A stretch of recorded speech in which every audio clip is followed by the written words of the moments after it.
Dear Mama, we're almost out of water. We wouldn't have been so soon, but Emil spilled both his and Dottie's when he tried to carry the 2 jugs as we packed up this morning. Papa rushed him, telling him he should carry more stuff, that he was almost a man, and he should carry Dottie's pack too. But Emil is so wiry and thin, like a twig you could easily snap in half.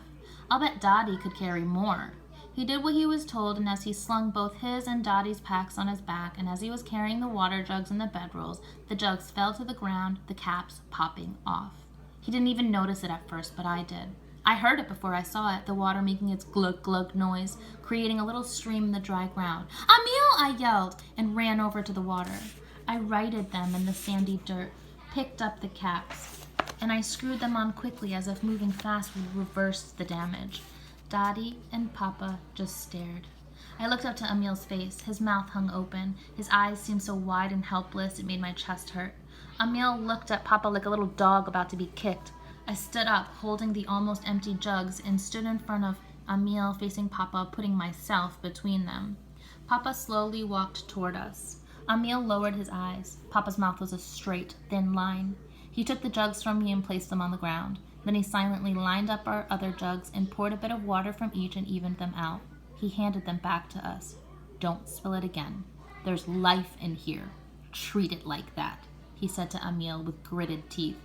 Emil kept his head down and nodded. "I'm sorry, Papa." Emil's eyes started to well up. My whole body tensed. "Don't cry, Emil. Please don't cry," I wished. Emil always cried more than I did. When he was little, he threw lots of tantrums. Papa's face would go redder and redder as Emil would stomp around and cry because he broke his toy or because Dottie wanted him to sit and finish dinner. I always wondered why Emil wasn't scared of Papa like I was. But maybe Emil just couldn't help it. Eventually, Papa would take him over his knee and give him a swift hit on his bottom. I knew it really didn't hurt Emil, but it always stopped him. Then Papa's face would collapse, and I could see the regret in his eyes. Emil would stand up, rubbing his behind, and sit back down, finally eating or picking up his toy. But that was years ago. Now Emil knew better than to throw a tantrum. "Why do you do that?" I once asked him when we were still little enough to be sleeping in the same bed. "Do what?" Emil asked. "Make Papa so mad," I said. "I don't know," Emil said. "Papa really looks at me when I cry." "He always feels bad when he hits you," I said. "That's the best part," he had said. Now I wondered if Papa was mad enough to hit Emil. "I know you're sorry," was all Papa said. He briskly wiped the tears that started to fall off Emil's face. "Don't cry. Your body needs to hold on to all the water it has." I was relieved at first as we continued on the trail, but since it was obvious Papa wasn't going to hit him, I felt a burst of anger at Emil. Why couldn't he be more careful? What if we couldn't get water fast enough? But I couldn't say that to Emil. Then I would be like Papa. I don't want to be like Papa. I want to be like you were, Mama. Bright and elegant, creating beauty all around you, always kind. That's how I think you were. I can tell by your pictures, see it in your eyes. Sometimes I want to be like Kazi too, safe with my vegetables, spices, and knives in the kitchen, letting the food speak for me. I love Papa, but I don't want to be as serious and sad as he is. And yet I'm probably like Papa the most. Is Emil like you? He's not really elegant, but he's hardly ever sad. Even when he is, the happiness starts to creep in and makes his legs jumpy, his eyes flicker. The happy energy always takes over. For me, it's the opposite. We tried to drink even less water today, and my throat started to feel dry. My legs began quivering like jelly in the heat. We did find some mango orchards and were able to each grab a bunch for our sacks.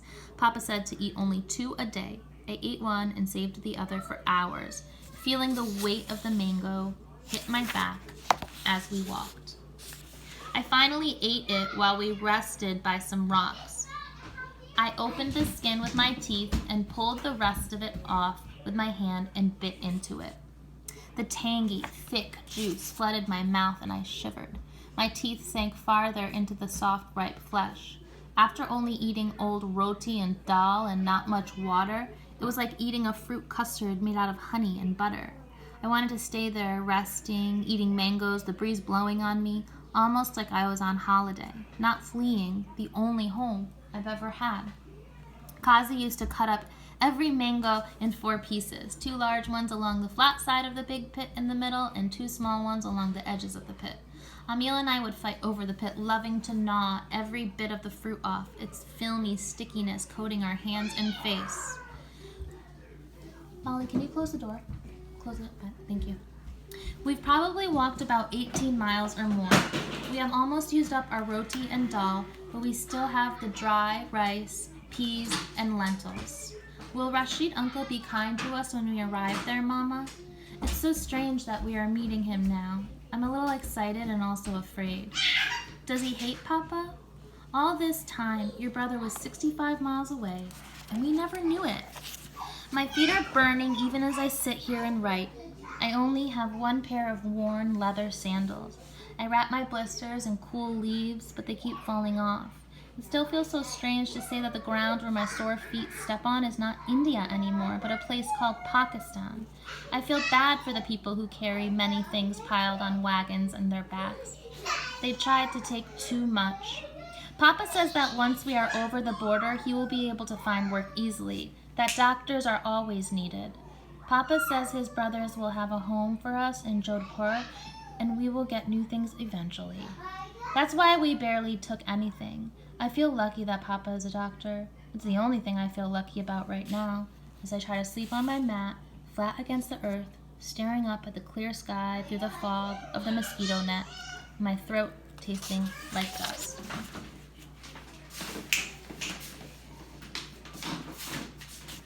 Dear Mama, I woke up feeling terrible today. My tongue was stuck to the roof of my mouth, my head pounded, my fingers tingled. When I tried to get up, my arms and legs felt filled with sand.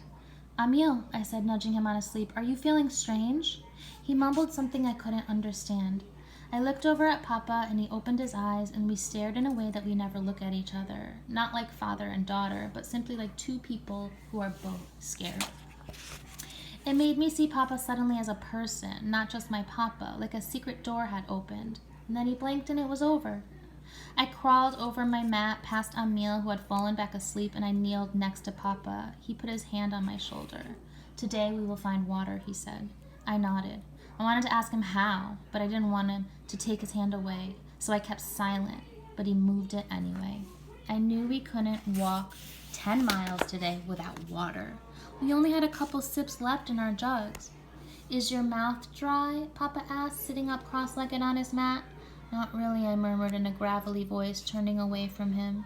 He leaned over and told me to open my mouth. I did as he asked. He squinted in, examining the inside as he pressed his strong fingers against the sides of my face. Then he checked my eyes by lifting up my eyelids. He checked my pulse and lightly pinched the skin on the back of my hand. You're okay, he said. You have another day in you. Another day, and then what? I didn't want to know. Then he went over to Amiel. He shook his shoulder, but Amiel just moaned with his eyes closed. Amiel, Papa said loudly. Amiel stirred and turned toward Papa. Dottie came over and squatted by his shoulder. Sit up, Papa said sternly. Amiel just blinked at him. Sit up, Papa said even louder. Amiel hoisted himself up. I feel sick, Amiel said in a scratchy voice, his skin dry, his eyes sunken. Papa did all the things he did to me, but he didn't tell Amiel he had another day in him. Do you have any more water? Papa asked Amiel. Amiel shook his head and looked down, shame in his hunched shoulders. He poked his finger into the sandy dirt. He made a line, then another. A picture of a tree suddenly appeared. Papa gave him his own jug. Amiel shook his head. Take it, you must, and he thrust it at Amiel and swatted his drawing hand. Papa, Amiel said, taking the jug and shaking it a little, there's only a sip in here. I don't deserve to finish your water. Nonsense, Papa said. Drink. Amiel drank it in one small gulp. I'm sorry, Papa, he said, his eyes down on the ground again. He stared at the tree he made. I went over to my sack, pulled out my last mango, and handed it to Amiel. Did you at least save a mango? Papa asked Amiel. Amiel nodded. We all had one left. Let's eat them now and we'll find more today. Nisha, eat yours. Amiel has his own. And water, Dottie said. We must find water. Dottie's voice was also rough and dry. I looked at her. She appeared pale and sunken around her eyes. Poor Dottie. She should be resting in her favorite chair, singing softly as she mended Papa's shirts. I wouldn't dare say this out loud, but I'm so angry at all the leaders like Jinnah and Nehru who were supposed to know better, who were supposed to protect us, who were supposed to make sure things like this didn't happen. I'm even angry at Gandhi for not being able to stop it. Papa seemed fine. Nothing weakened Papa. In fact, I could never remember him ever being sick, not once. How's that possible?